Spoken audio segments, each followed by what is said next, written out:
Hey everyone, hope you're well. Let's get this show started. So hang on just one second. Let me see here.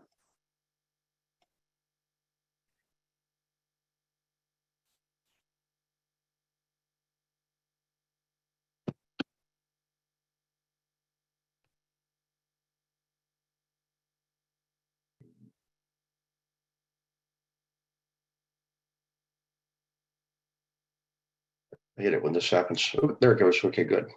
All right, I'll get you promoted here and we'll get started.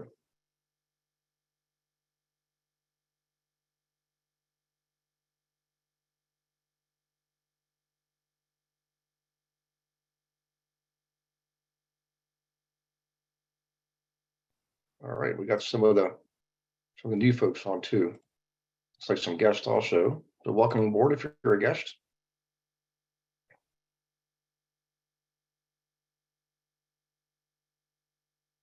Let's see. We got a full house tonight.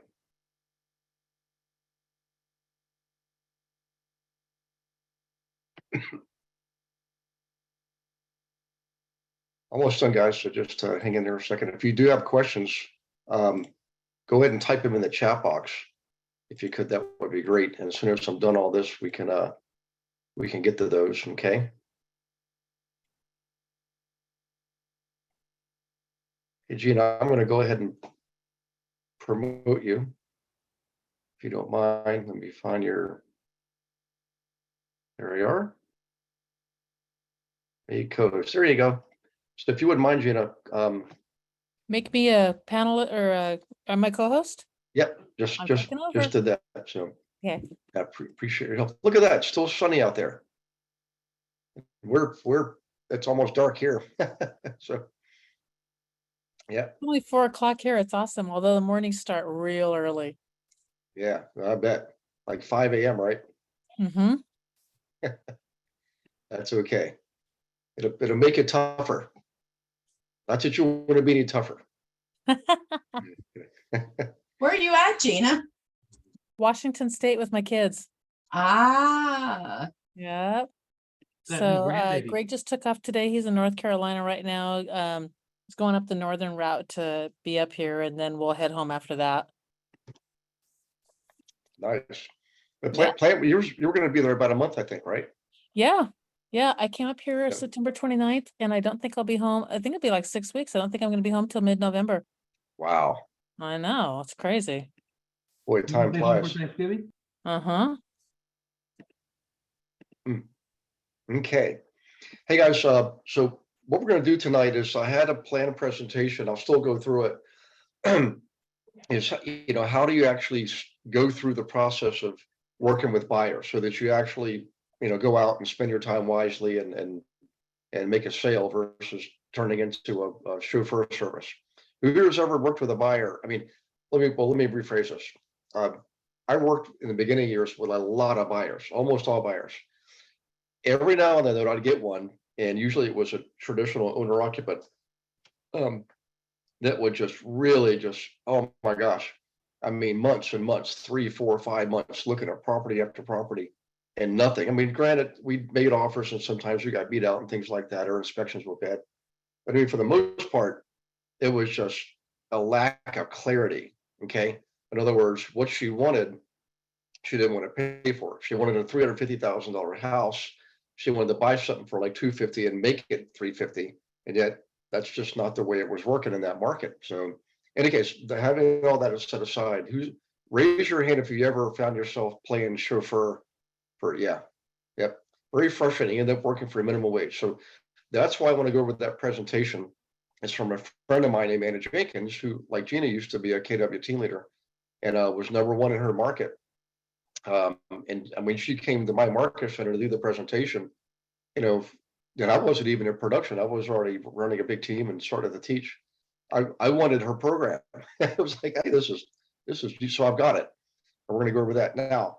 Having said that, there were some things I learned at the EXP conference that I want to share with you. And I made some notes. One of those things is this. You know how we have the workshop campaign where you can put on a local workshop for people on investing, just provide like a forum for people to come and share, talk about their transactions, learn, and most of all, learn to know you, like you, and trust you so that you become their trusted advisor and real estate agent.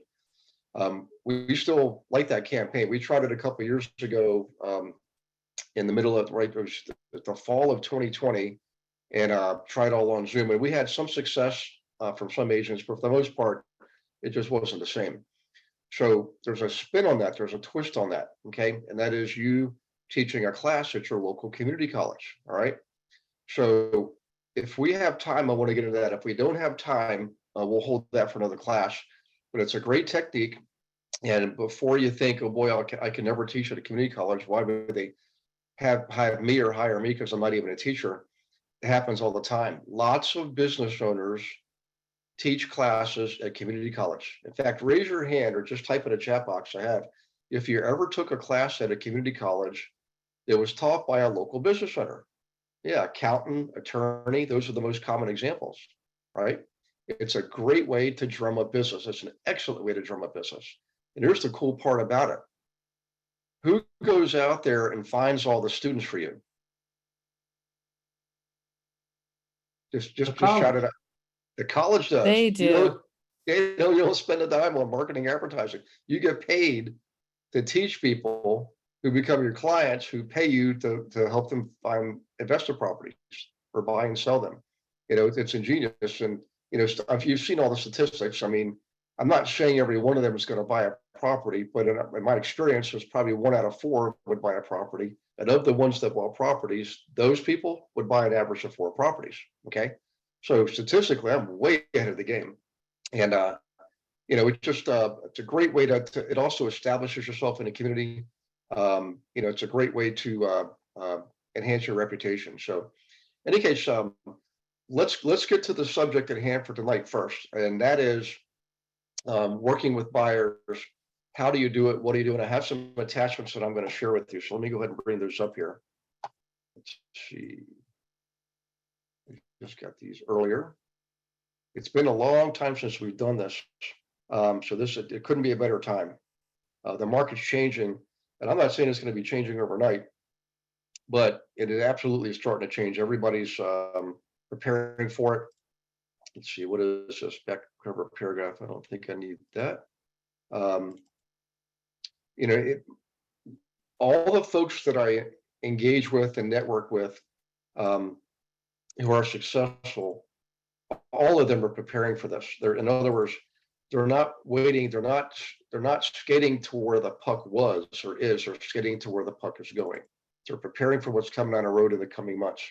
And I wish I could tell you we had a crystal ball. I could tell you exactly what's going to happen, when it's going to happen, but we can't. All we can do is project based on history and what the current data tells us. Okay.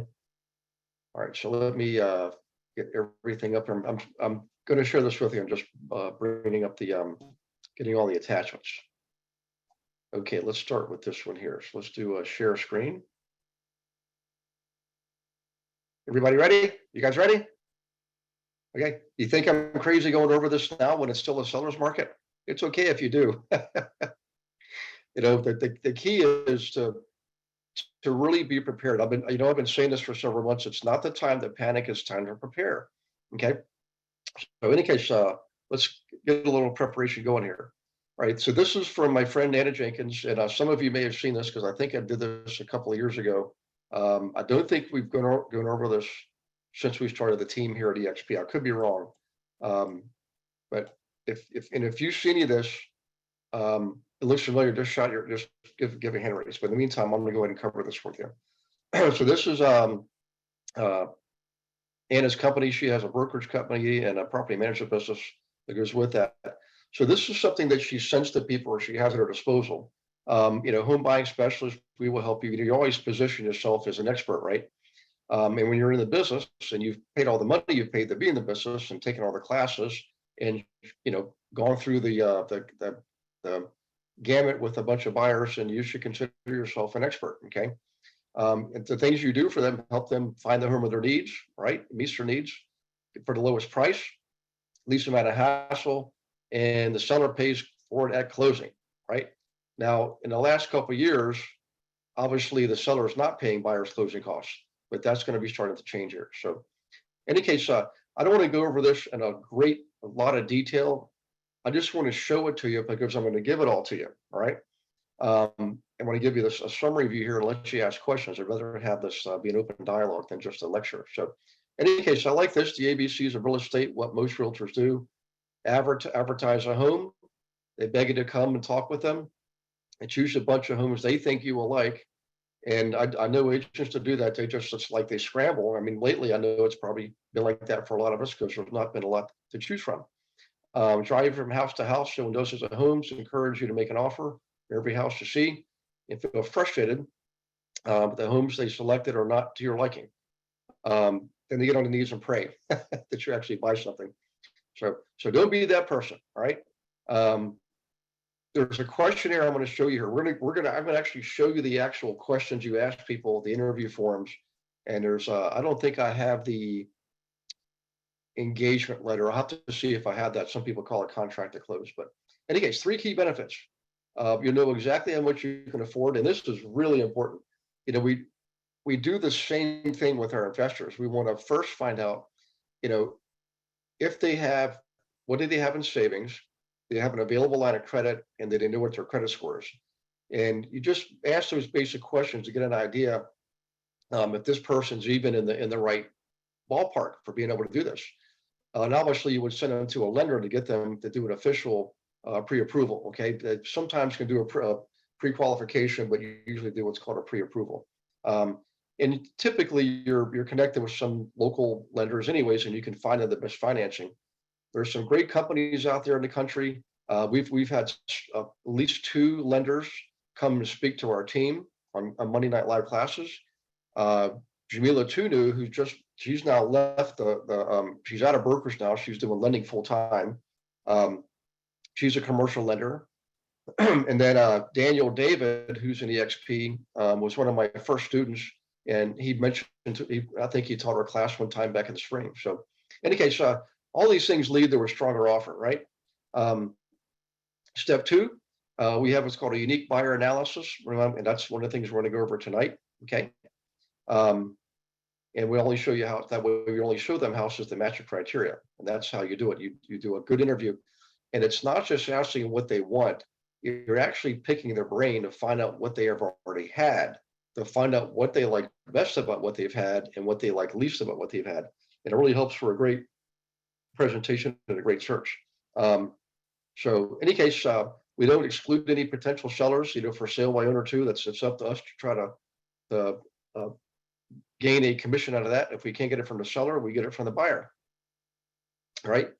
For the most part, we use the MLS. I'm sorry, I shouldn't have skipped by that so fast, but we do have other techniques to find properties.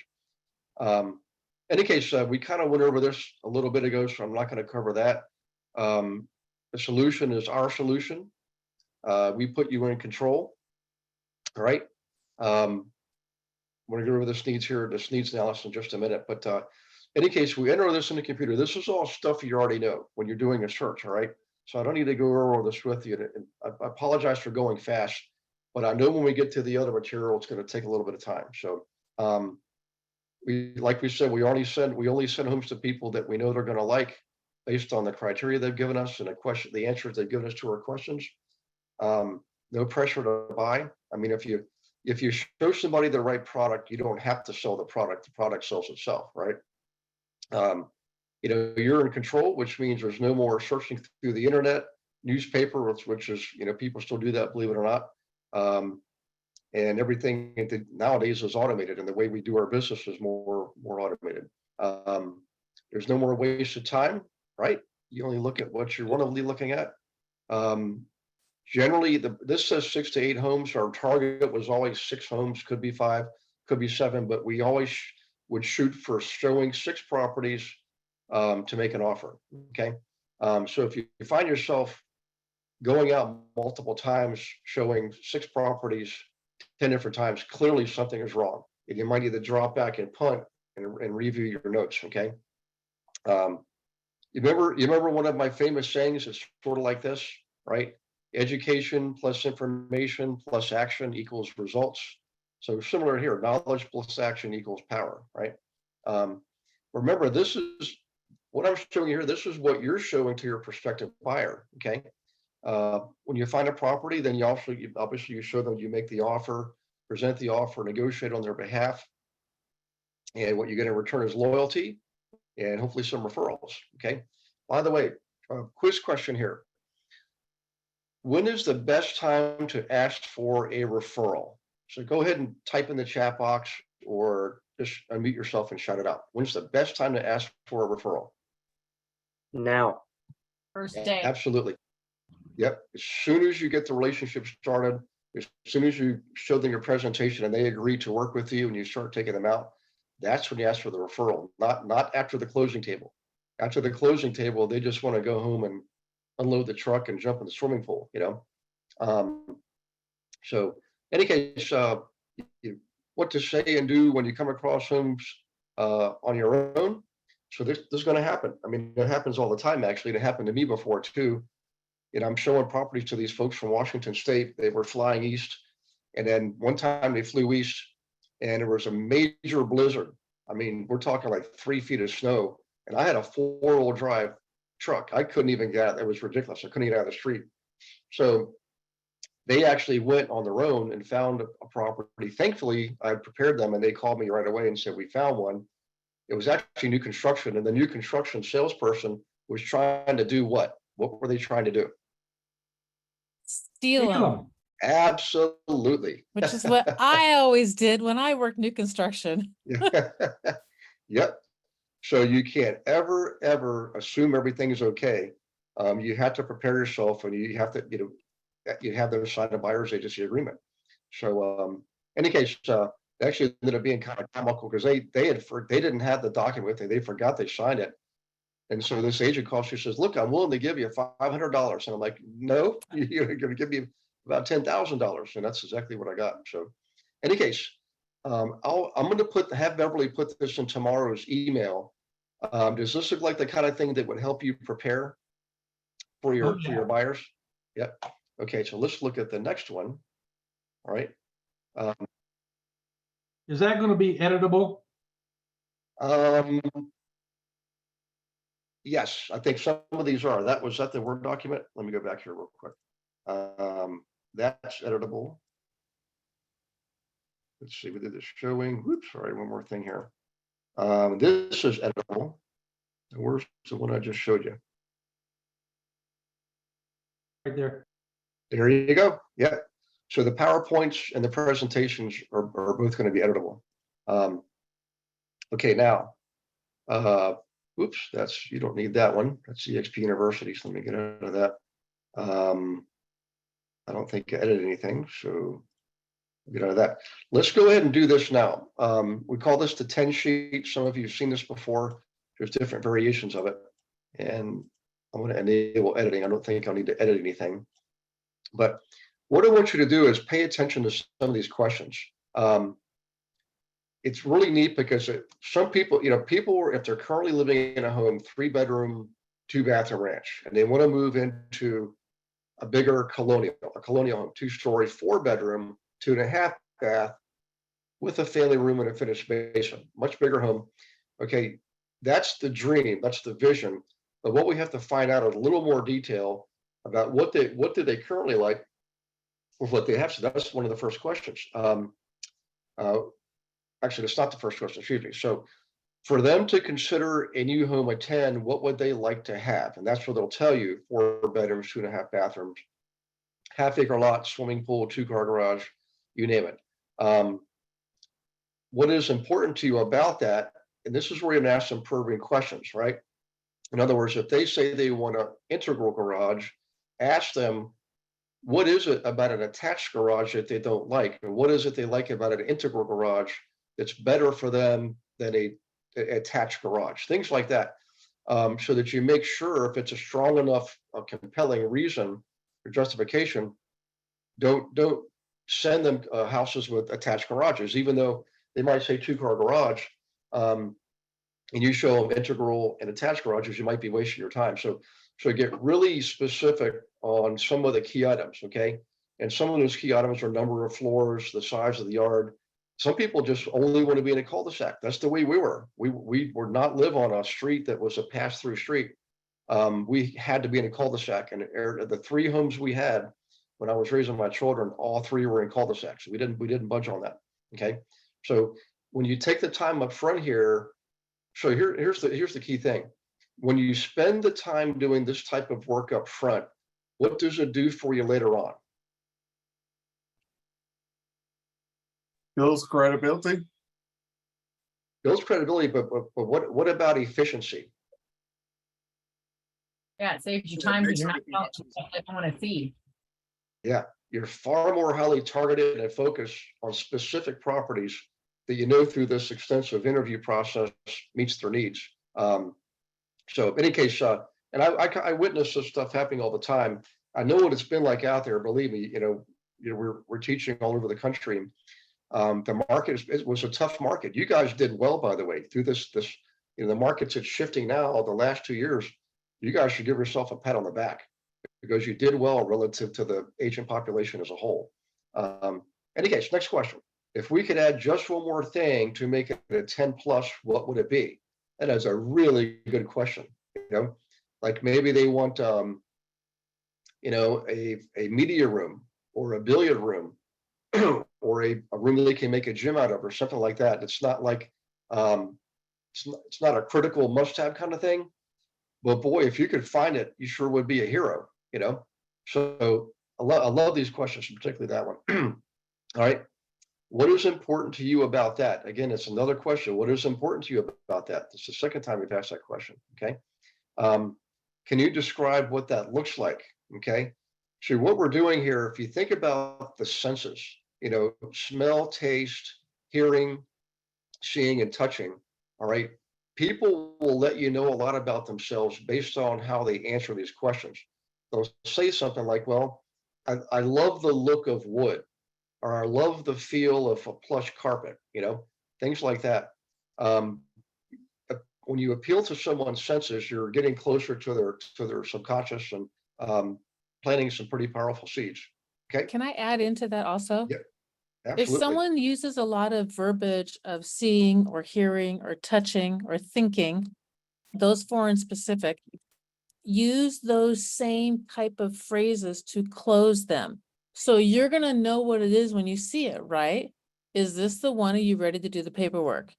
Does this sound like the right deal for you? That kind of stuff, because we're just naturally drawn to that if that's how we think and process through that particular sense. Absolutely. Does this feel right for you? Mhm. Yeah. And then give them a big hug.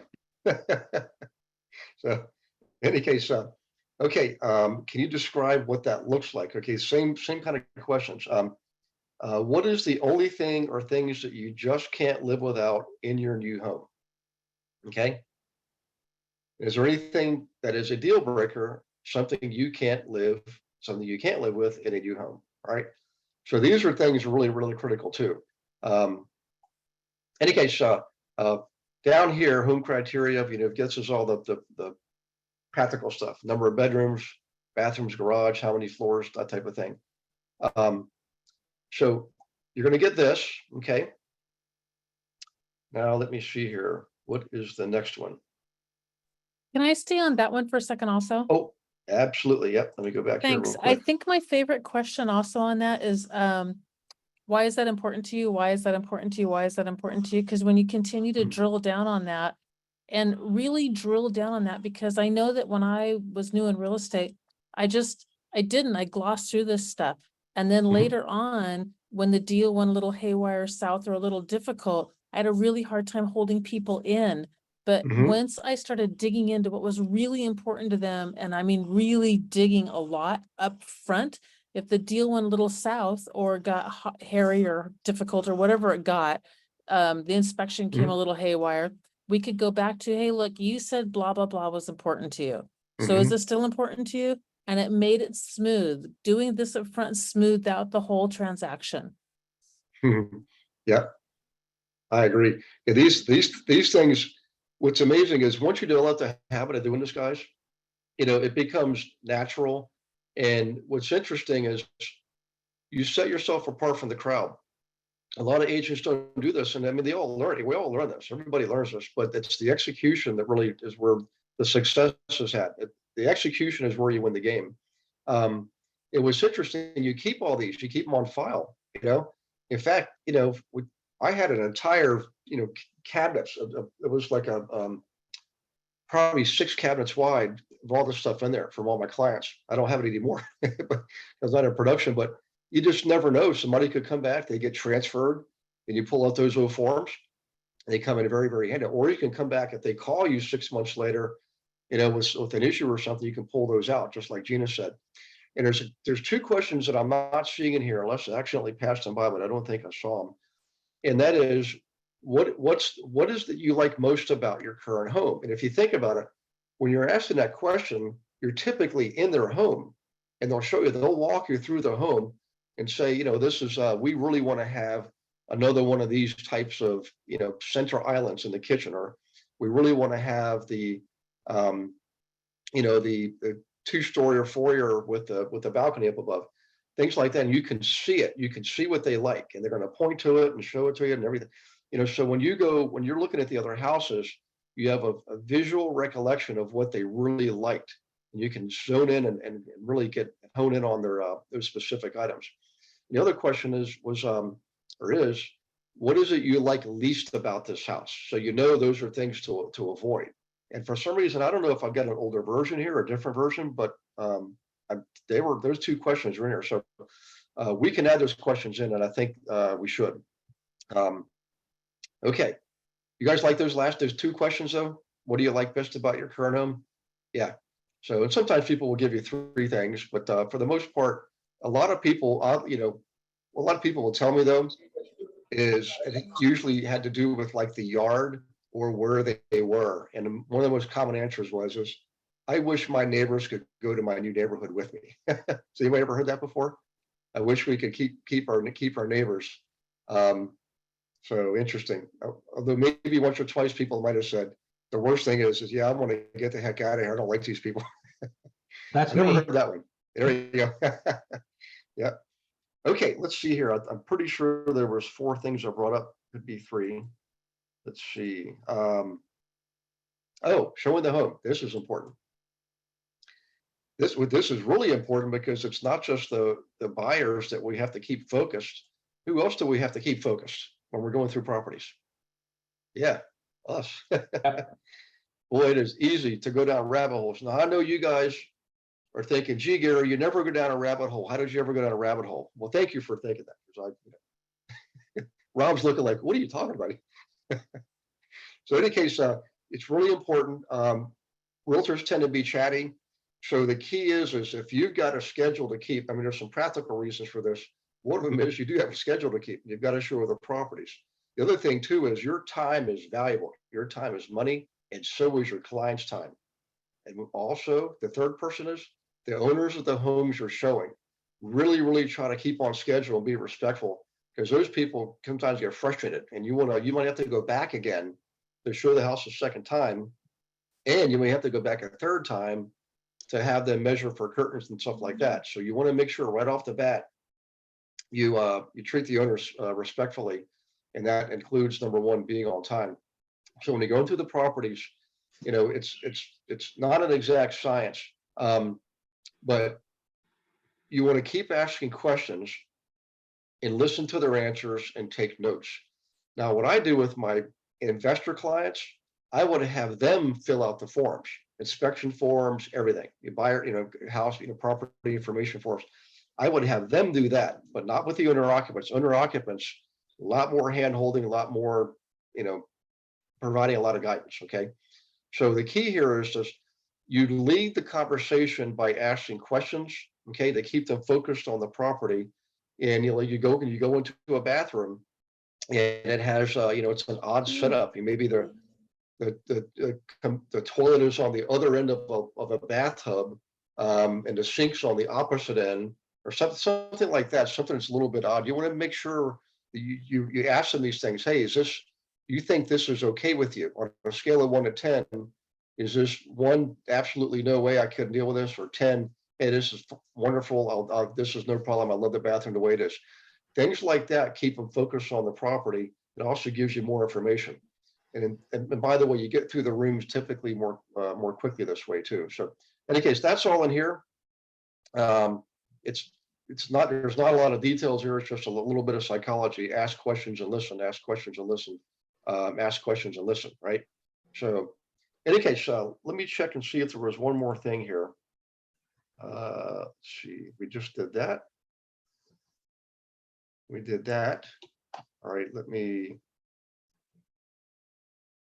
check. I thought there was, let's see, buyer presentation, home buyers, showing the home. We did showing the home, right?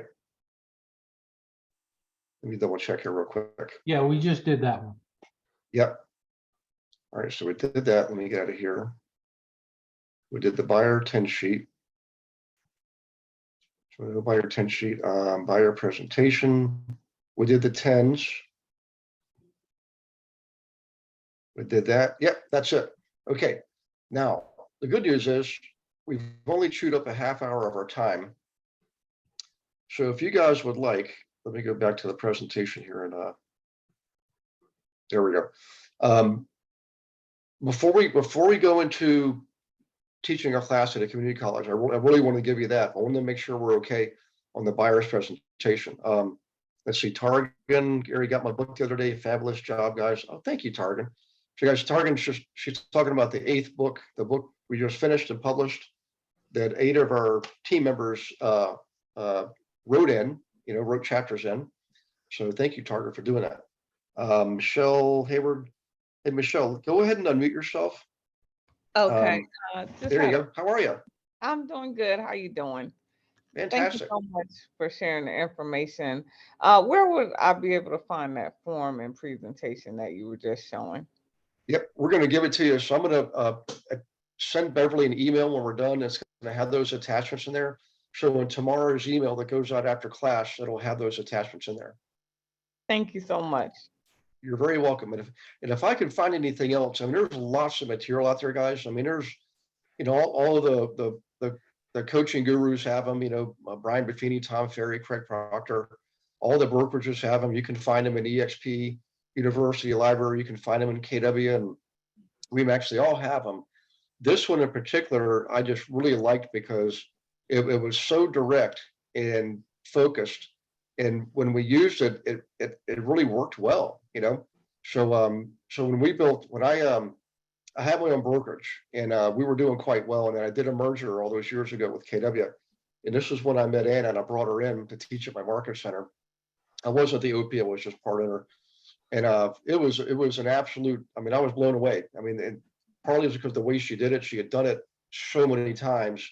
And that's the key to success. It's repetition. Repetition is the mother of learning. And what happens is it becomes natural for you. And so the consumer sees in you a sense of confidence and they feel more comfortable with you because they feel like you're in control. Does that make sense, guys? Yeah, preparation is vital. So Gregory, you got my book delivered. Oh, a bunch of you guys are getting books. Hey, I tell you what, if you haven't gotten your book yet, guys, go ahead and get it. It's on Amazon. Global Investor Agent. We were trying to figure out some type of a coupon code, and we still can't figure it out. Every time I go through it, we get one of those 404 error messages, and the same thing happens to Paul. So I know it wasn't just me or my computer. And we try to get a hold of them, and guess what we get in return when we send them their ticket? That there's a problem. We get the classic, here's the instructions for how to set up a coupon code. And like, we just did that, it didn't work, So a little bit of frustration there. But what we thought we would do is make that available. We just can't figure out how to do it. So for right now, if you go and get your book, the good news is the other than shipping and handling, everything else goes towards the Healing House Foundation. So you get a little notch in your belt, and it is recorded. So you can actually write that off, by the way. But more importantly, your name is recorded as the Healing House Foundation grows and we start making contributions. people are going to see that you're a real person, that you contributed to their well-being and their housing needs. So in any case, and also, ooh, this is really important. Please write this down, because I want you to please remember it. Please leave a review. It's the most important thing when it comes to books. In the past, all the books I've written were not really meant to be, top sellers or #1 sellers, anything like that. I mean, that'd be great. But they were designed to be used internally. They weren't used necessarily to attract wider audiences. They were used to help educate you in the classrooms I taught. This one is different because we're promoting you in the book. It's not just the 8 authors that help write that book that get some promotion out of it. Every single one of you on the team gets a bump because of this. We're in that book. We're directing people back to the website, seeing your profile. Okay. And many of you have got testimonials over the years. We've got hundreds of testimonials, and thank you for ours, by the way, because they're all unsolicited, which makes it really nice. People can sense that. So they see your words, right? They see your words right from our testimonial you've written, and then they go to the website and see you're on the website. I can't think of there's no more marketing less expensive than that except for free. So you're already getting some marketing out of it, and we're happy to do it. And we appreciate you buying the book, and we really do appreciate you leaving that review. So please write that down. And if you can leave that review, like as soon as you buy it, without getting into the weeds here, there's algorithms that Amazon follows, just like Google and everything else. So the sooner, like, it's not just about the sales. They do track sales, and the shorter time frame, the better. Like if you sell 300 copies of a book in a day, you get just as much bump up or juice as someone that sold 3,000 books in a month. You follow what I'm saying there? So that getting more sales in a shorter period of time is really big. But guess what else matters? It's the reviews. They track that. How many sales versus how many reviews? If there's only 1% of the people leaving reviews, they're thinking, well, maybe the book's not all that great, right? But if even 2% leave reviews, that's kind of a big deal. And if they leave them quickly after the purchase of the book, that means they're really excited. And this is what Demi was telling me. Amazon believes that you were so excited about the book, you couldn't wait to leave the review. And it's like extra juice. So that's really important, leaving the review. So in any case, here's what I want to do, guys. We've got time. Does anybody have any questions on the buyer presentation? Any other questions? Okay, real basic, simple stuff. It's a great way to save yourself time and help yourself, make more money faster. So, all right, we're switching gears here, and I'm glad we have time to do this. So this was a technique that I never did myself. I didn't actually teach in a community college. I did teach classes, but it was always for someone else. It was for another company. In the beginning years, it was a teacher, a guy who taught real estate investing, and he had me teach a lot of his classes. In fact, every month for about 7 years. Then, of course, I merged with KW, and I was teaching at KW for about 8 years too. Okay, so where I never taught though was a community college. But here's what makes this technique really powerful. Show of hands here. Have you approached an investor or approached investors in the past, and they'll say something like, I'm already working with, 2 other agents or 3 agents or 1 agent, but maybe it's just you find me a good deal and I'll work with you too. Has anybody ever heard that before? I've probably heard it 10 million times. Yep. So I do agree that a lot of investors do have agents already. What they might not recognize is there are agents like you out there who are trained specifically to work with them. You know their terminology, the methodology, you have all the tools, all the strategies, and you have all the websites for research people and properties, and our lead gen system too, right? Lead Pipes Premium. So you have all these tools that they might not be aware of, and these other agents typically don't. They're probably good agents, and I'm sure they are, but they probably are limited in what they have as far as their scope of tools and techniques available for their clients. So in any case, let's assume that investors do have other agents, okay? So the theory here is this, or the principle, and it does work, and we've done this, we've tested this before. One of the guys that does this, I know personally, he actually wrote a book about it too. is to teach at a local community college. And what you're teaching is beginning investing. You're not trying to appeal to the seasoned veteran investor. You're simply appealing to people who've thought about investing. They dreamed about it. They've watched the television shows, but they never take the first step because they don't know how, right? Well, you can solve that problem. And I know some of you are thinking, hey, I haven't even invested myself. I don't know anything about investing. Well, you do. You've got a ton of material. Let me do a share screen here. Let's see, where is my, go back to this one. Here we go.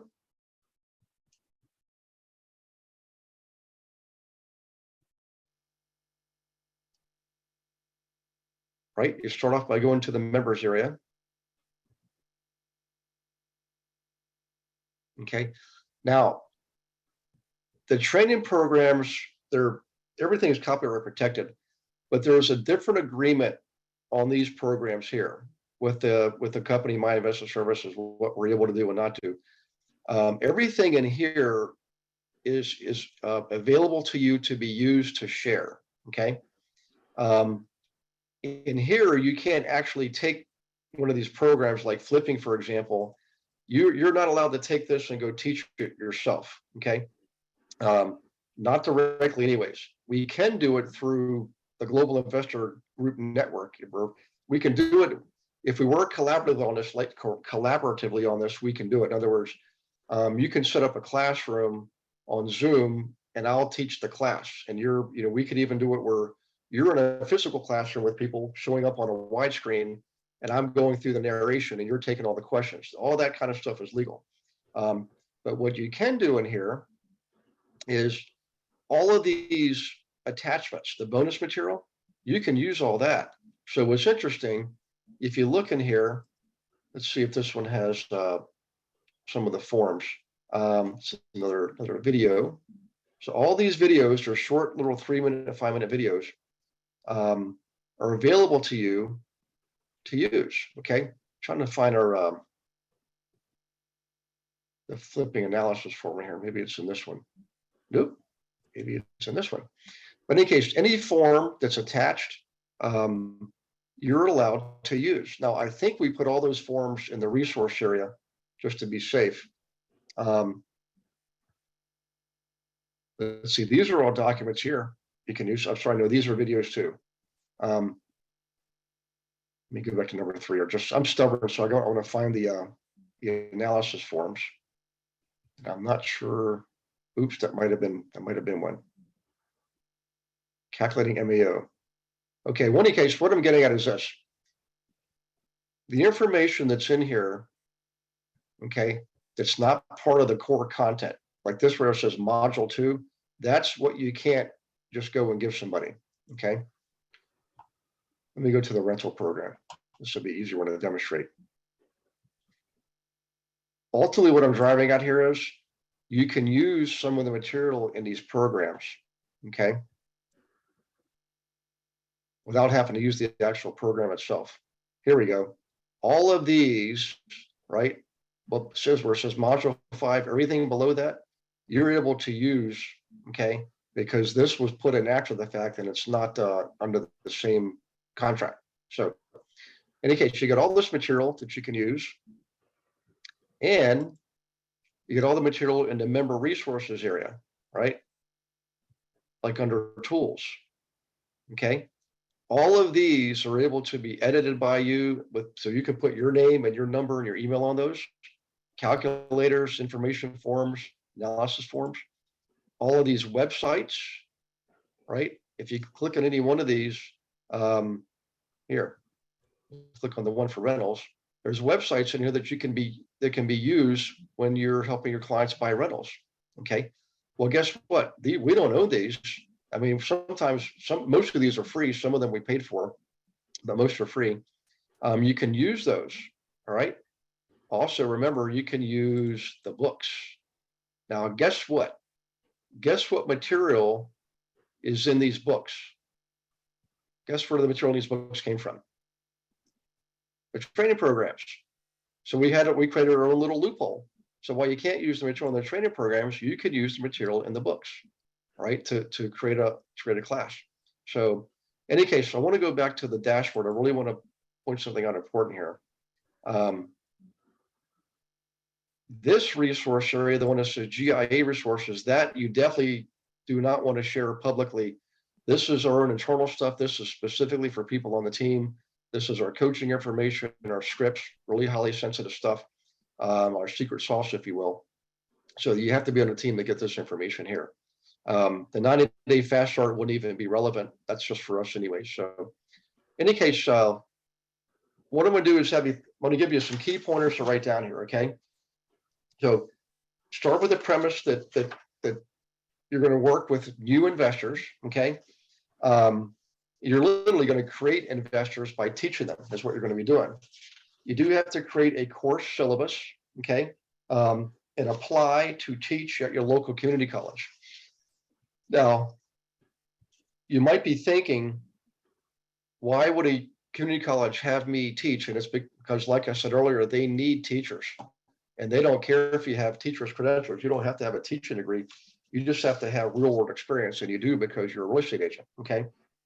And by the way, as a result of teaching, all the students, you get their names, phone numbers, and emails, and accurate, correct phone numbers and emails, okay? I think I Gary, mentioned earlier. Yes. were you teaching at a real estate class or an investment class? Teaching an investment class, but I've had people teach real estate classes too, like I taught like a real whole estate series. classes at the community college to get the Yeah. the licensing classes. I taught in those. Okay. Well, you can teach, first time, you can have a whole series, Mhm. let's say you have 8 weeks for the semester. One could be first time home buyers. One could be move up buyers. One could be downsizers. One could be sellers, right? Listings. There's all, home, you could teach all kinds of stuff, home inspections, the finances of buying a home. There's We did. Mhm. Sorry, Go go ahead. ahead. I'm sorry. Oh, go ahead. Okay, so I would, if it were me and I was going to be teaching, can we take one of your books, the loophole books? Could we have that? And then we could give it away to somebody and that gets all the information. Here, enter your, put down your name and everything on this, and then we'll pick some on this slip of paper that you pre-print Mhm. with their information, and then we'll pull one and they'll get a copy of the book. Yeah. What I did, guys, over all those years, those prior 7 books, particularly the first 5, I used to just get a box of 100 of them and keep them with me all the time. I'd always have box of them in my trunk, and if I traveled, I'd put some in my suitcase. And because it happened just on a flight, going to and from Vegas, both ways actually. So going out, I gave away one of my books. On the way back home, I ran out of books, so I couldn't give the person the book. So I got their information and just sent them the link to buy the book. But what I would do is, whenever you give a book away, you always make sure you get their contact information in return. You want to make sure you do that. And in your book, you should put in your contact information in several locations. Hey, for more information on this subject of owner financing, please email me here. Please call me here. Visit my website here. Throughout the book, you want to put those things in there. So in any case, I've got a little bit of surprise here for you guys at the end. So hang on to your seats. I'm going to try to make it as easy for you as possible to do this. But the key is a lot of agents, let's face it, most agents, when they get in the business, what's one of the first things they do? They send out a big batch of postcards, because that's what their broker tells them. Send out an announcement card, And I'm not saying that that's like a bad thing to do, but there's way better things you can do. In terms of who's ever heard of it? Raise your hand if you ever did a postcard campaign, or type in the chat box. Yes, I did. I'm guilty. I did too. Right? Did you ever do I guess you call it like a coming out card? You just say, yeah, I'm a real estate agent.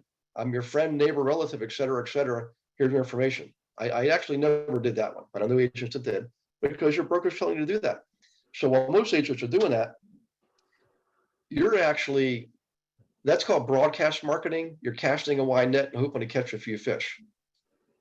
What's really better to do is when you teach these folks, like in a community college, you know what their needs are. In fact, they all have similar needs. If they're buying rentals, you know what they need for in the rentals, right? Duplexes, triplexes, fourplexes. If they're flipping homes, you can identify good flips, right? So providing those properties to them makes it so much easier because you have a captured, targeted audience. And I can't think of a better way to conduct a business. You know, you've got FaceTime with them, probably over 8 weeks, 20 to 30 hours of FaceTime with them. I mean, and I can tell you guys, I know I'm a teacher at heart, and I come from a family of teachers. I mean, both my grandmothers, one of my uncles, you know, my ex-wife was a teacher. You know, it's what happens is you build relationships that way. And it's not just that they're an agent, they're now a teacher for you, and you hold them at a higher level of esteem. Chances are I mean, there was a couple of teachers I didn't really care for in my grade school years, but not many. Most teachers still today, I remember the names, I revere them. I mean, I love them. Some of the things that they did for me growing up, you know, weren't just teaching me things academically. I mean, I had some great teachers that saw potential. We also saw that I was pretty much a nonconformist. I was an absolute entrepreneur from the day I was born. And for them to, you know, frustrated teachers, some of them, but some of them saw that in me and they helped me and encouraged me, right? So I love them. So in any case, be that person, right? And here's what's really cool. The college usually sends stuff out publicly to everybody in the area. I mean, in the mail, they have it on the Facebook page. There's all kinds of presence. It's in the library. You don't have to do a lick of marketing, not at all, right?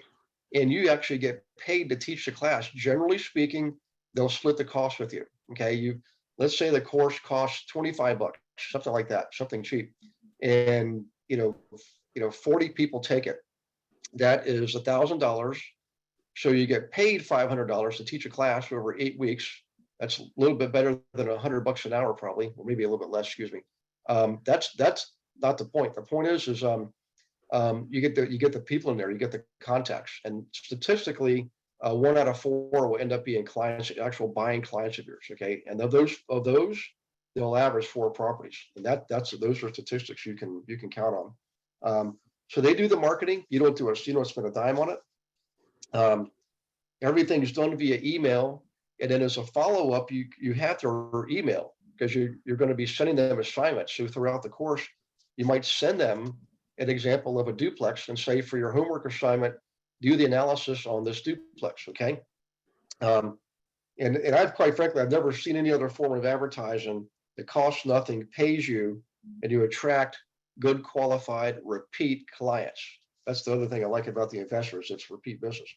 In any case, you're going to be among other people too, like other business owners that are teaching like accounting and basic law classes, how to create a will. How many of you have ever seen that at a community college? How to create a will.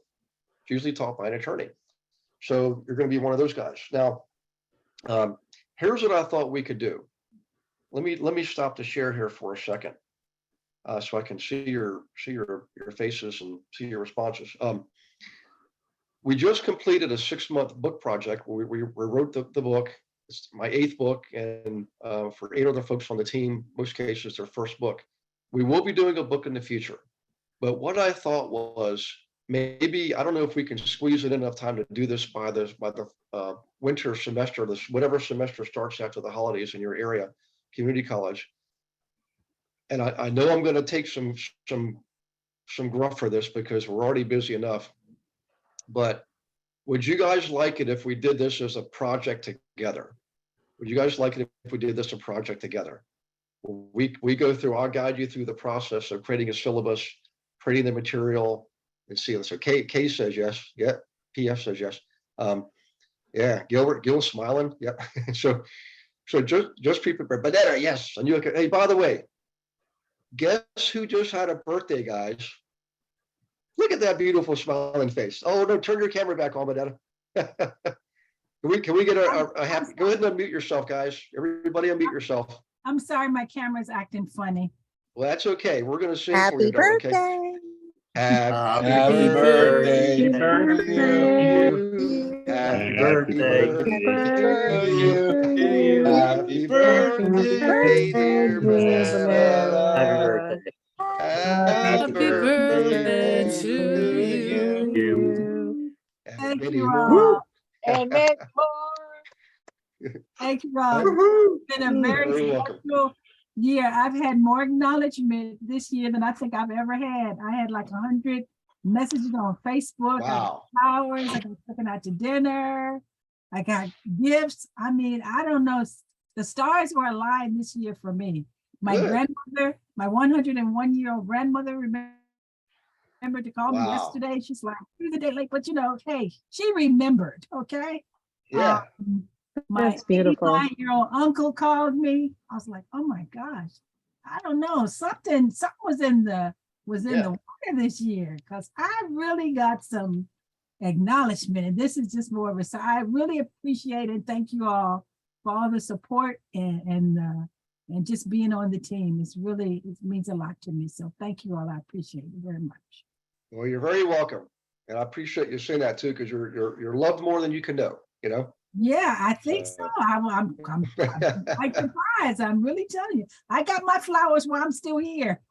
There you go. Especially this year. Yeah. Thank you all. So Bennett, I got to ask you, because I know you're professionally have taught before.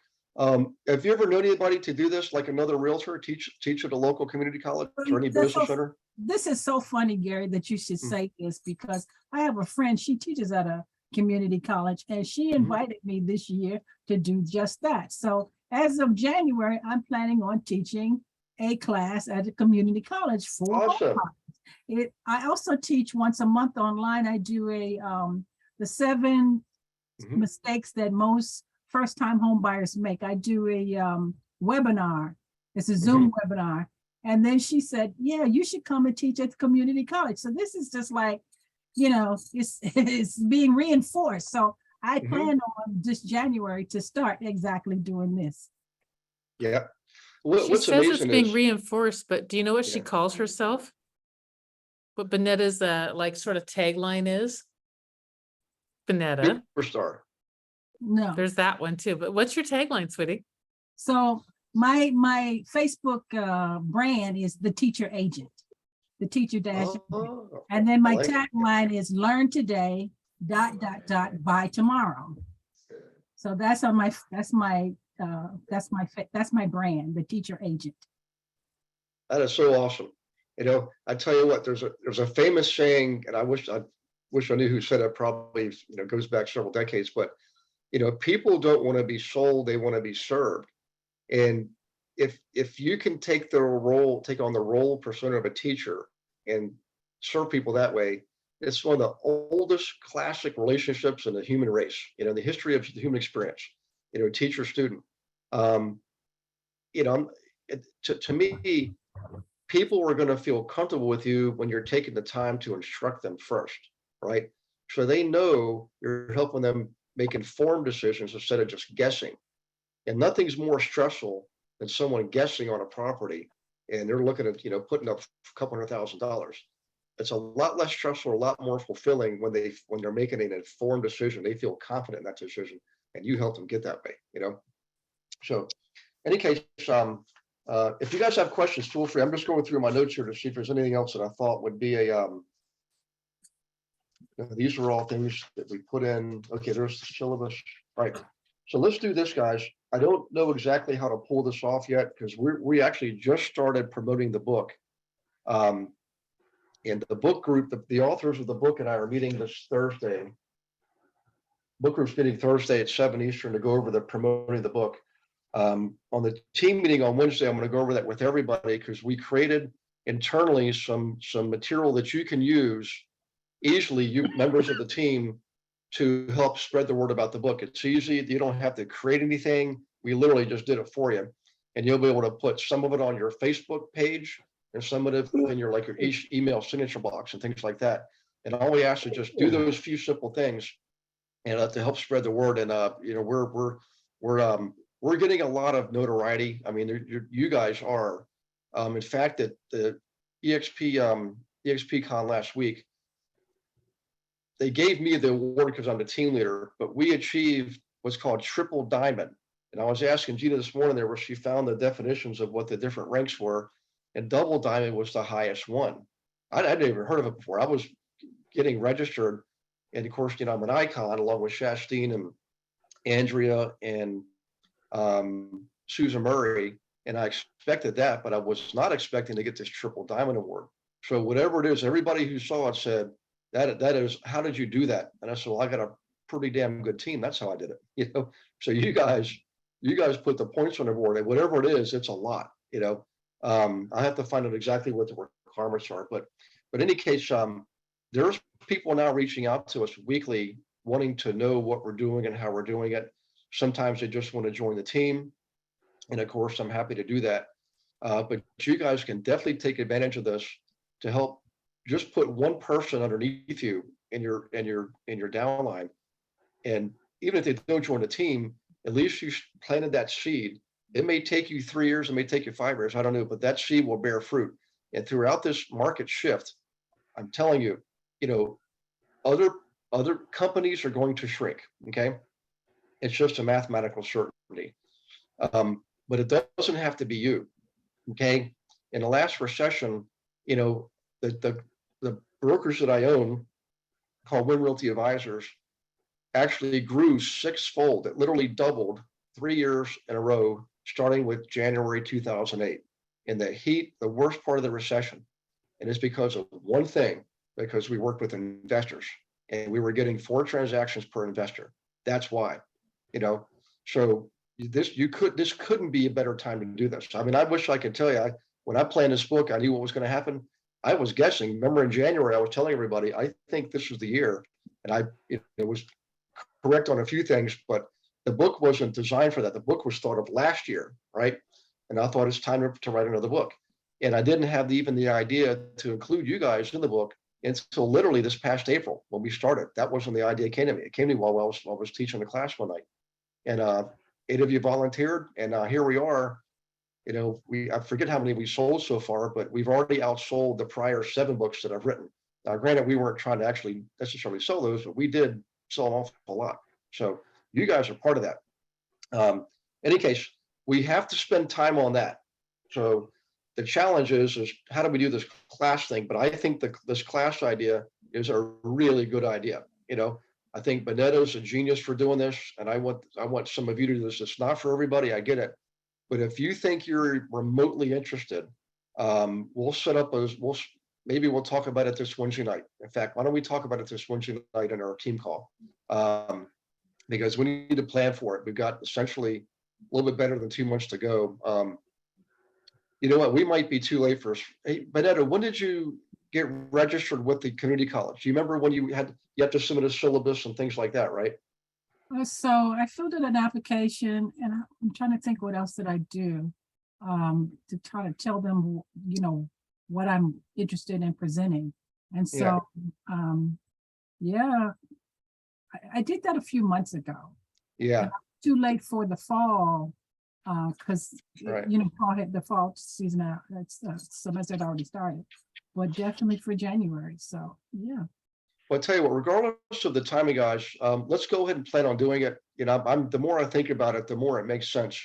Even if it's like there's usually a fall term and a winter term and a summer term. That's typical. Some areas, though, that's different. It's like they'll have several, it's like one term crosses over the holidays. I don't know why they do it that way, but that's what they do. But let's each do this. Look into your own community college where you live, and just go ahead and get the requirements. Find out what the time frame is, beginning of semester, end of semester, how much in advance do they need the application, and what do they need? They usually need a syllabus and which is an outline, right? And they want to know your credentials. So you want to have a current resume.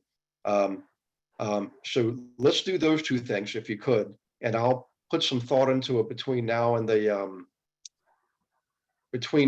next week. I'll try to figure out a high level plan so we can meet on it. We'll talk about it Wednesday night, but won't make any formal plans. I just want to get an idea how many are interested. In fact, if you could just type in thank you already probably have. Let me look at the chat box here. Lisa said at EXPCon, they said, don't sell, inspire them to act. Exactly.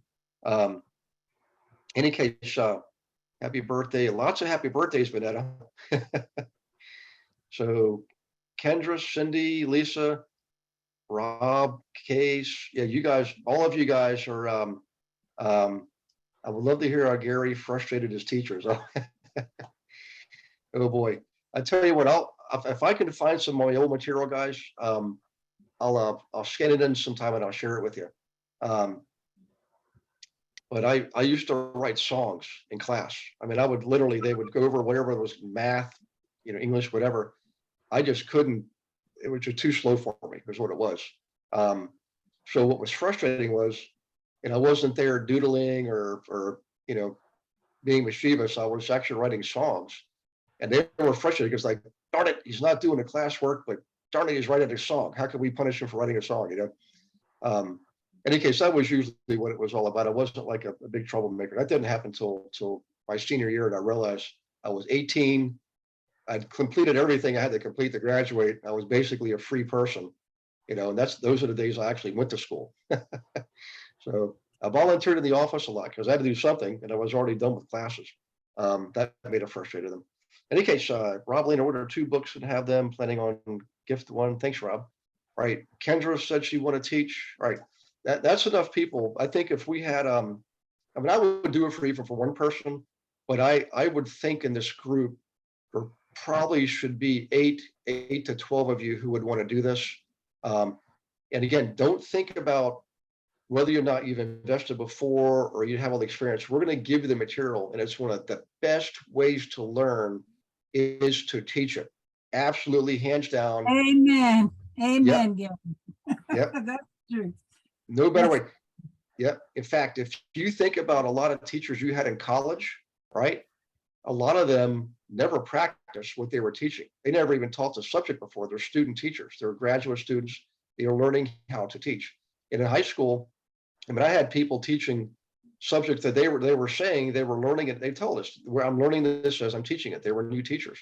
So in any case, when you have the material, it makes it so much easier, right? In any case, give yourself a vote of confidence and really consider this. So, okay, let me check here for questions. Any questions?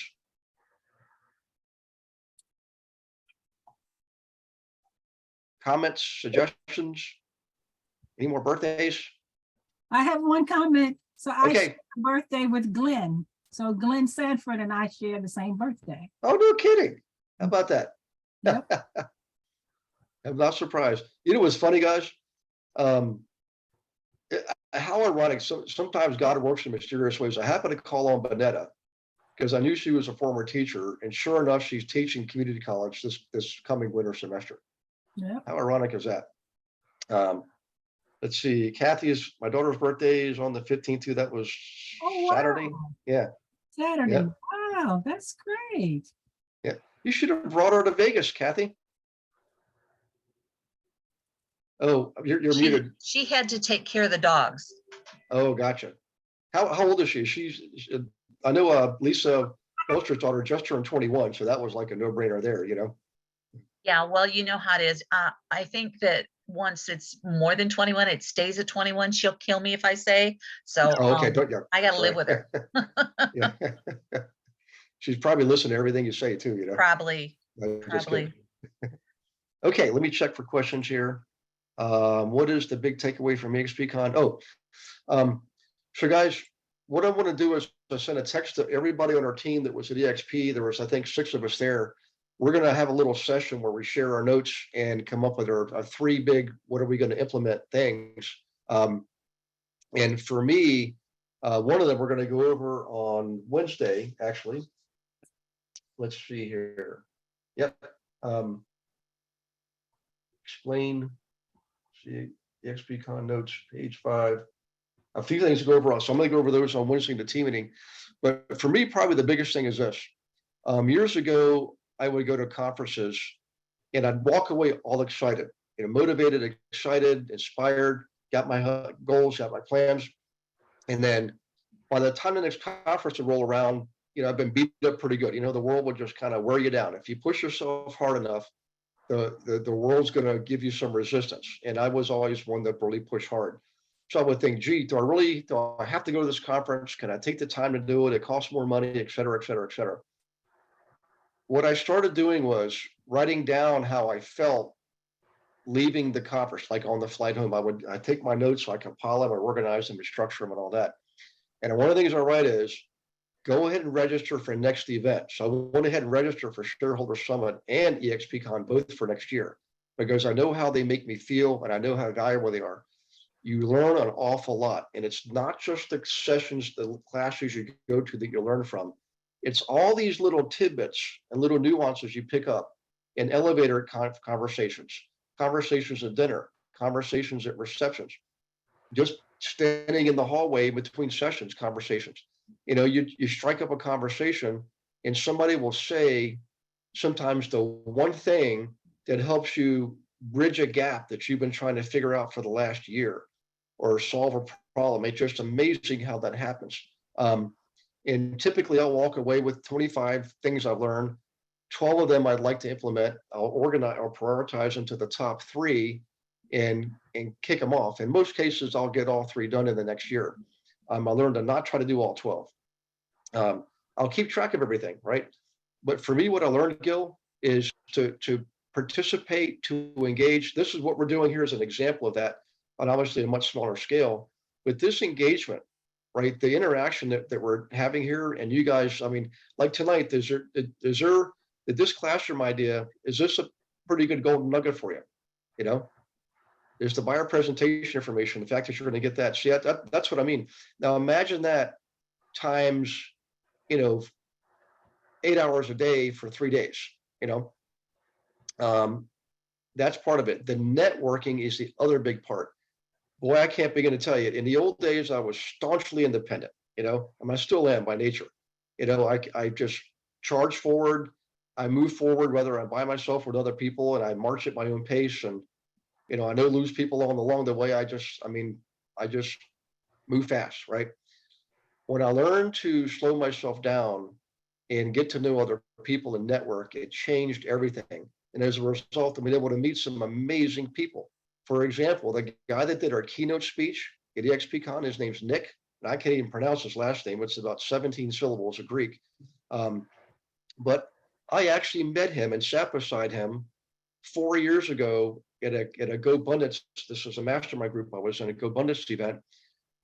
Remember, this guy has no legs, a form of one arm with one hand with one finger. Okay. And his assistant sat him. He said, "Would you mind if Nick sat next to you?" And I said, "Absolutely not. Have him sit right next to me." And we struck up a nice conversation. And I remember him telling me about what it was like when he was a kid, when he was probably 6 years old. I think he said his parents forced him to try to take care of himself, feeding, bathing, everything.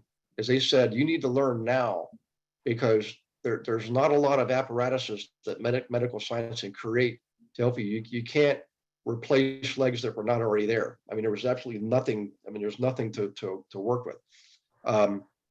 He learned to take care of himself, and I know that stuck with me.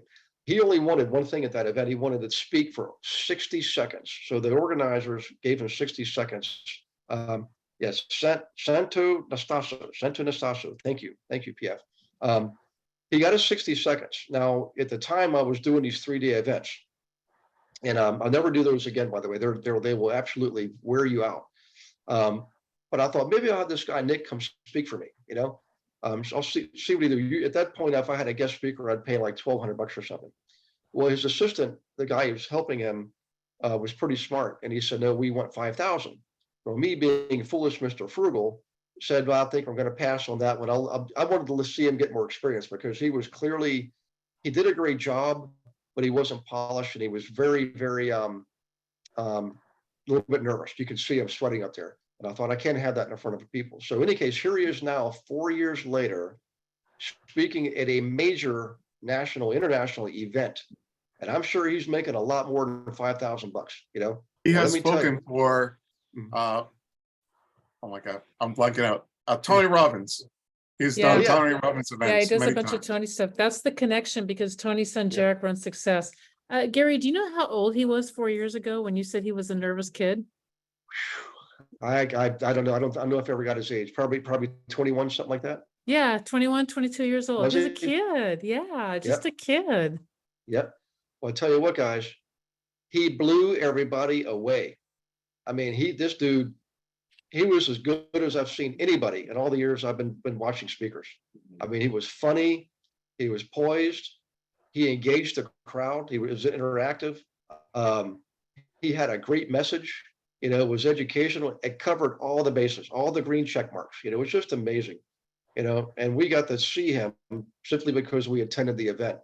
So I would really encourage you guys to participate.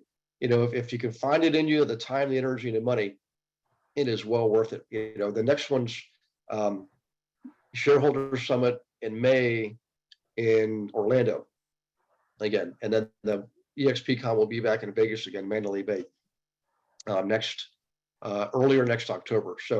So plan ahead, set some goals. If your goal is to do 12 transactions next year, add one, call it a baker's dozen. So instead of thinking of 12 months, think of the year's 13 4-week periods. So every 4 weeks you get a commission, then you'll have the extra one to pay for the conference. Okay. But set the goal, because guys, we had fun.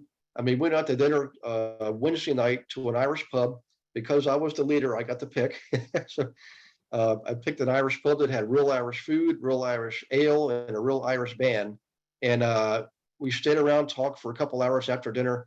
And it was, I loved it. We had 2 icons there, and I think 4 of the authors, including me, were at that dinner. Half the icons and half the authors were at that one dinner. So in any case, that's the big level, high level of what I got out of it. But the details, I'm going to give you some of those details in the Wednesday nights, our team meeting on Wednesday night. But let me just check my notes here real quick and make sure before we wrap this up, I covered everything I wanted to cover tonight. Let's see. Yep, actually page 4. Haha. I did have something. What did I hear for you?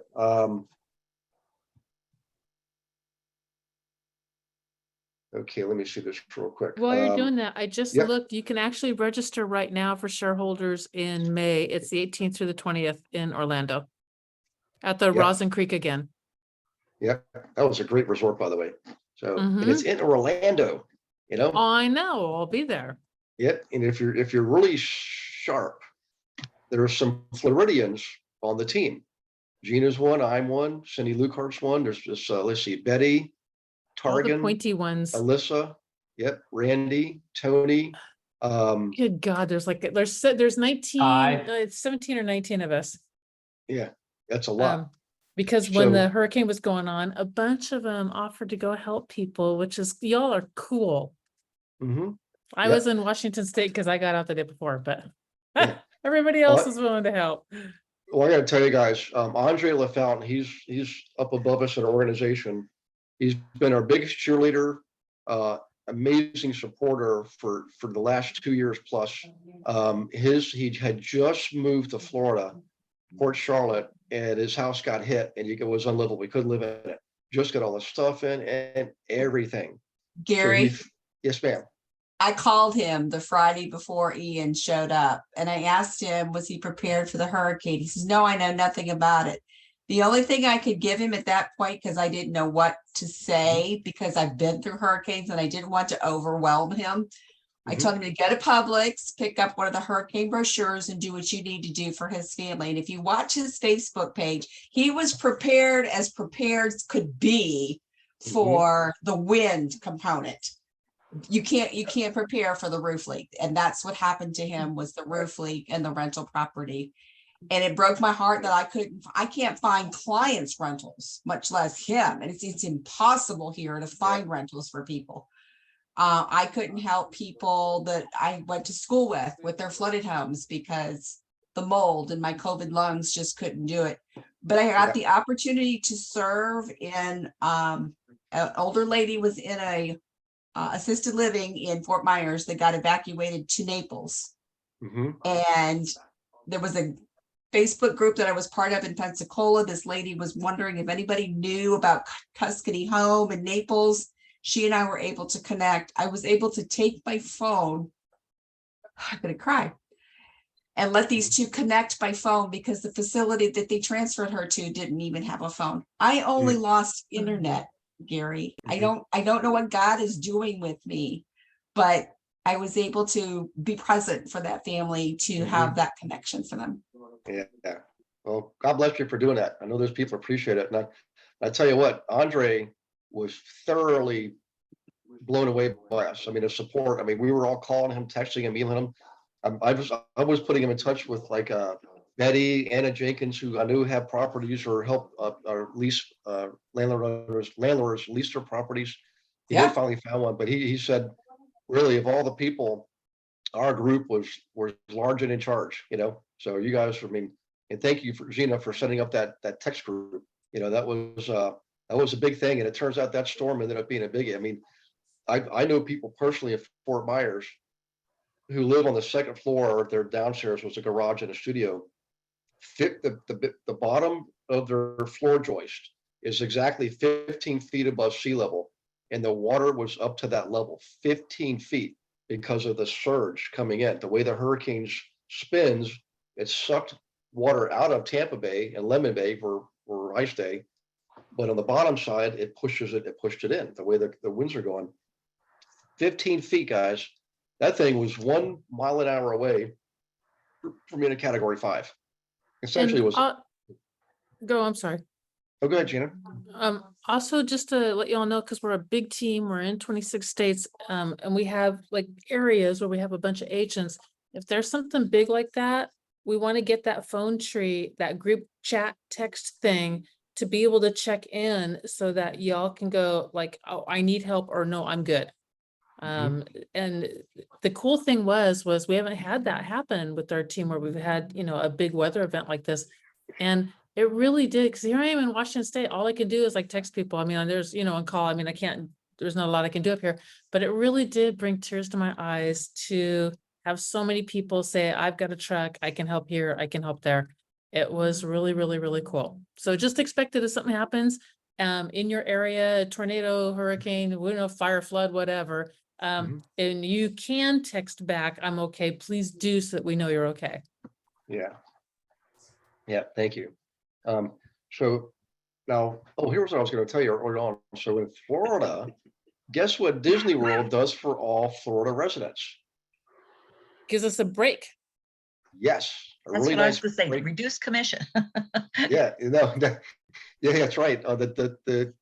You get far less expensive access to Disney World as a Florida. You get a season pass. I forget what it is, but it's way cheaper than anybody else. So Andre is going to be a new Florida resident. He might get a Disney World pass. I think Gina has one. I will likely get one. So come to Shareholder Summit, and maybe there's a way we can share with you and take you to Disney World one night. How about them apples? So that is very cool. If you are going to claim Florida resident to get that pass, watch on it, because they'll only release them for a little bit and they'll shut them back down again. Yeah.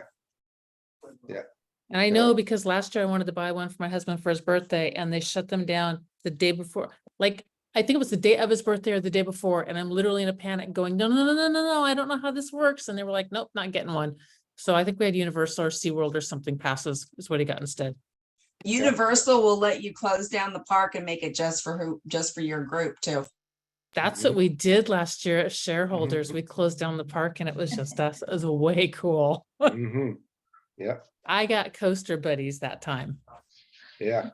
I'll let all the agents ride the runs, guys. I stood outside and sat down and just kind of made sure I was, staying on top of everything. No, just kidding. Actually, I got started feeling ill. I did one of those We things made that was going Gary straight up and sick. laying down, and I'm not going anything that has the virtual, makes you feel like you're like jumping all around and stuff like that. I'm nope. He So, seriously was. He was like, nope, I'm staying outside. Yep. Nope. Turn I to was like, green. really? Oh, yeah. What's interesting is I did some of the preliminary tests when I was working at NASA. I didn't think it'd ever be an astronaut. I wanted to be one, but I knew based on the qualifications I'd never make it. But they still let you play around with stuff. Every now and then they'll say, okay, you can try this. So the one that spins around like that, That was, they said you would never make it ever. You couldn't even get past level 1, you know? So, any case, enough of that. One more golden nugget. So this is pretty cool. In past markets, depending on where we are in the market, going up, going down, what have you. When we wanted to shake loose some inventory, we would actually make an unsolicited offer on a property. I mean, seriously, we would write them an offer, you know, call them up, send it to them, go drive by, just, you know, knock on the door and give it to them. And, you know, a lot of times they think we're crazy, but we would say, look, you know, we need inventory. Buyers are wanting to buy. We have clients that need to be in housing, and they want a house just like yours. That's why I'm doing this. Sometimes that would get them into a conversation. Well, let's see, what is it? Now, the next step is this. That's one way to get some inventory. But in a down market, there's going to be a period of time where people just don't want to let go of the properties. You'll have lots of foreclosures and stuff like that. So we would use that, except we would make a cash offer, right? Now, the market's down, prices are down. I'm just projecting here, right? So imagine that's the scenario. Make a cash offer. Would you say the cash offer is going to be like a lot of money, or a high offer or a low offer? We'll make a cash offer, low offer. So they're not going to like it. But what happens if they say something like, I wouldn't sell for that price, you'd ask them, what price would you sell for? Okay. And now you start that conversation. You get them into the mindset of selling. That's when you can say, look, you know, let's get this thing out there and see what it would sell for. The only way to know is to try it. It doesn't cost you anything. I'm the only one spending time, energy, and money. You get to sit back and just ignore them all, or say no to every one of them, whatever you want to do. But you know what? How are you going to know if you don't try it? And by the way, you might just get one that looks pretty darn good. So, and then we get it out there. We can get regular offers, you know, with financing and so forth. So that was, somebody brought that up, and I mentioned this probably last year. Everybody remember me teaching this, where you actually make an unsolicited offer? Those days are going to be approaching here. So, any case, I had a conversation with somebody, and that was one of the techniques that they brought up. So, any case, that is actually it for my notes for tonight. So, any final questions or thoughts, comments? Let's see. Yeah, I love the script. Thank you, Gina. Kathy will be your coach buddy, Gina. Woo woo. Cindy's doing Thanksgiving, Universal Thanksgiving, 14-year-old grandson. Universal pastors are great. Okay, guys. I think that is about it. We packed a lot in tonight, didn't we? Holy smokes. Hey, Gary. Thank you. Hey, Oh, Gary. you're welcome. Yes, ma'am. Did you see that I posted the levels that you were talking about? I didn't know about them until I got home. Oh, the levels. Let me see in the chat box. Yeah, I did. Okay, Yeah, let me it see. still only goes to the double. They don't have that triple on there. Yeah, You but are anomaly. Yeah. I didn't even know that I qualified for anything. And then If- being there, I realized that I'm a really small fish. I'm having a great year, but I'll tell you what, I was rubbing elbows with people that were so successful. It was amazing. I love it. If you guys want to see where it is, go to your revenue share site, which I have bookmarked on my computer just so it's easy to get to. And on there, they've added a new box. They have like the FLA box, FLQA box, I think it is. And then there's that gemstone thing box. So that's where it's hiding. Hey, Lisa, I'm not sure. I'm trying to click on that now. You can't get it open, Gary?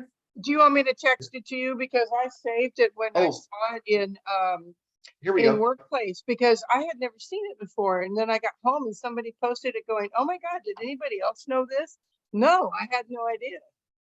Yeah, here it is. Here we go. I found it, but Yeah. again, it goes to double.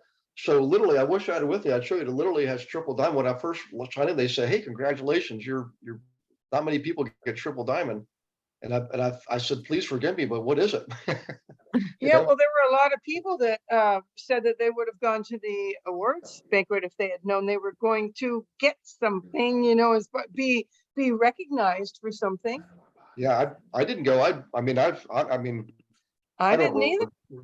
Yeah, I don't regret it because I got to have dinner with everybody. But I've been to award ceremonies before, but I had no clue that nobody ever told me I was going to be, mentioned or called up on stage or any kind of thing like that. Exactly. So otherwise we could have made different arrangements, but that's okay. The bottom line is, guys, is really give yourself a pat on the back, because what we're doing is we've created our own category. The way we're doing this is unique. I mean, Gene and I are part of a group, Honey Badger Leaders. And in this morning's session, somebody asked me to explain this. A guy named Darren, who's sending people to our team, right? Along with 2 or 3 other people. And another agent got on and started talking about her structure, which is the old structure, right? And that's the whole point. The old structure is called old for a reason. It's based on the old franchise model.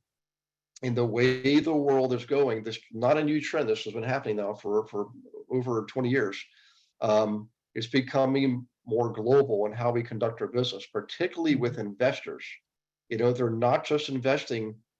People in Tampa investing are not all from Tampa. I mean, just ask Betty and Cindy. I mean, people are coming from all over in Texas. And if you're in one of the states where people are coming from, like Illinois, take what you have. They're network with somebody like Betty and Cindy down in Florida, right? And do joint ventures with them. You can still serve your clients the way this team is structured. That's the whole point. Some people just can't get it because they're stuck in the old world. So in any case, what we're doing is very unique.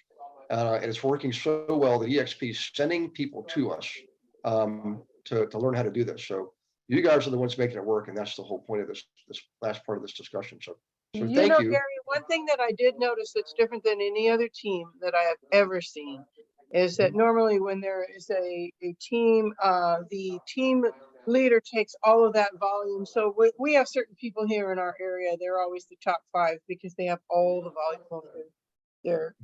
But when you look at our list, I was listed in my proper level, and yet it accumulated for me and it accumulated for you. So I was honored and you got the benefit. So it was really cool that it worked both ways, where instead of always going to the person who is the team lead. Yep. Yeah. EXP, the way the company's designed, it's an entrepreneurial dream. It's an entrepreneur's dream. What we're doing is we're literally taking the EXP model and implementing it at the team level. So instead of it being all about EXP, it's all about us. So instead of the team being about me or any one individual, it's about you guys. So you get credit for all the transactions. The way the team structure we chose, which is a standard team format, allows us to do that. If we'd have chosen mega icon team format, can't do that. It's all about the team leader, and wherever we have representation, you have to have management in place. And I'm thinking that's the old model. Why would I do that at EXP? I mean, the whole point is to not have all that overhead, and to not centralize credit, but to disperse it and help create. Again, it's the old. My motto is this: you're the hero and I'm the guide, and that's really what it comes down to. You're the hero and I'm the guide. Gina's a guide. I mean, there's several other people. Castine's a guide. For everybody on the team. A really great thing for everybody on the team. Yep. It's paramount. It's in our structure. It's central, and I wouldn't have it any other way. It's what I wanted to do in the past, and finally found a place to do it. So it's interesting how the whole thing evolved, but I'll say that for another day. One of these days, I'll tell you how this whole thing, 2 key conversations actually led to this. It's an interesting story. So in any case, you guys have a wonderful night, a good rest of the week. For those of you, for the guests, thank you for joining us. We'll look forward to seeing you again. And for those of you on the team, I'll see you Wednesday night on the team call. And if you're one of the authors, I'll see you on Thursday night for the book group. Yes. Gary, on the Wednesday team call, can you tell us that story? Yes, just remind me. Yes. I'll tell you.